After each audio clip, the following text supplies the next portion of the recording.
انوکھا جن اور نیک لڑکی۔ ایک خاموش اور سنسان گاؤں تھا جس کے کنارے ایک پرانا جنگل پھیلا ہوا تھا، جس کے اندر اندھیرا اور سناٹا ہمیشہ چھایا رہتا تھا۔ لوگ کہتے تھے کہ اس جنگل میں ایک انوکھا جن رہتا ہے جو دوسروں کی طرح خونخوار یا ظالم نہیں بلکہ عجیب سا تھا۔ وہ کسی کو نقصان نہ پہنچاتا، مگر اس کی موجودگی کا خوف لوگوں کو جنگل کے قریب جانے سے روکتا۔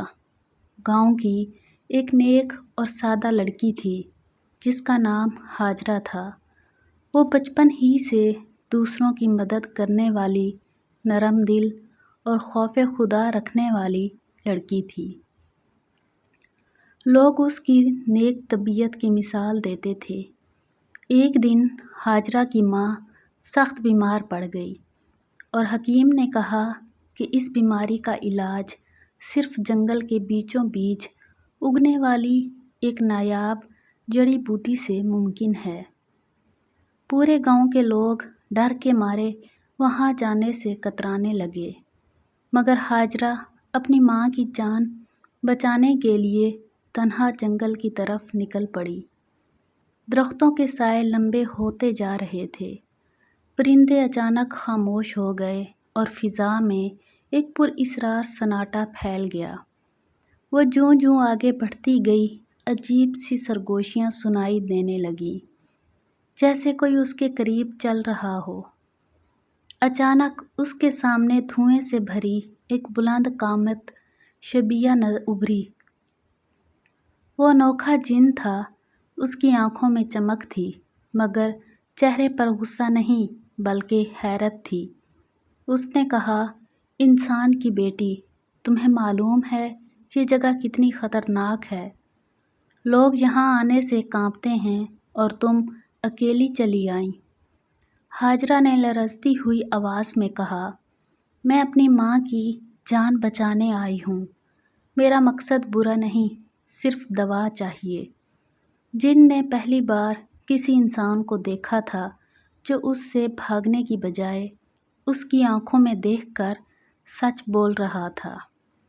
اس کے دل میں عجیب سا سکون اتر آیا۔ وہ بولا، انسان ہمیشہ مجھے برا سمجھتا ہے، میرے قریب آنے سے ڈرتا ہے، مگر تم نے میرا خوف نہیں کیا۔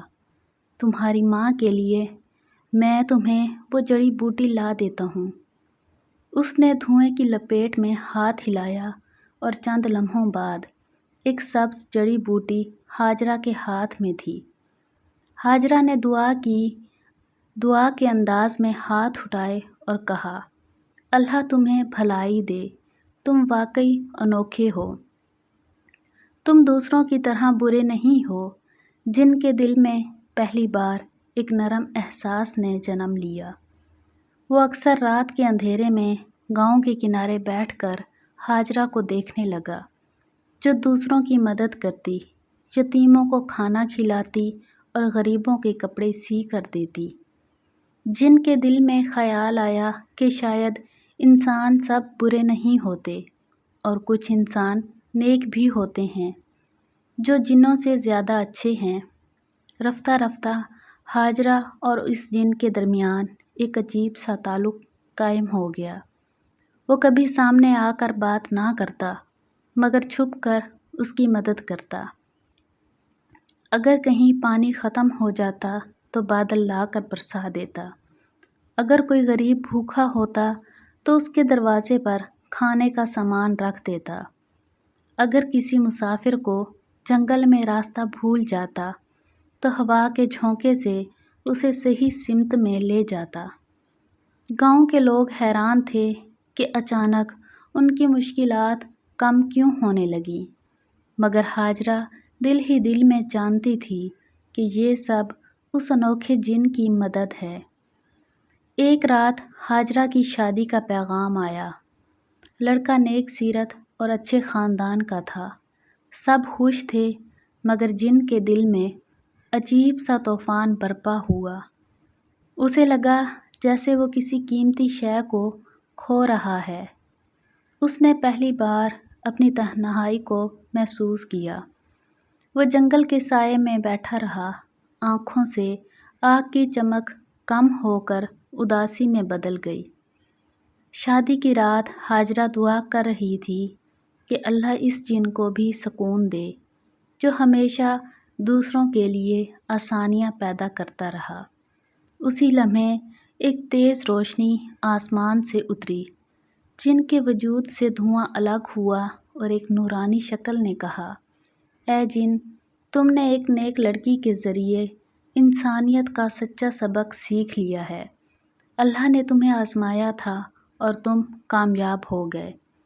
اب تمہیں جنات کی قید سے آزاد کر دیا جاتا ہے۔ اور وہ انوکھا جن نور میں لپٹ کر غائب ہو گیا۔ ہاجرہ کے دل میں خوشی اور آنکھوں میں آنسو تھے، کیونکہ وہ جانتی تھی کہ نیک نیت اور سچائی کی طاقت نہ صرف انسان کو بدلتی ہے بلکہ جنات کے دلوں کو بھی نرم کر دیتی ہے۔ اس دن کے بعد گاؤں میں عجیب برکت اور سکون پھیل گیا۔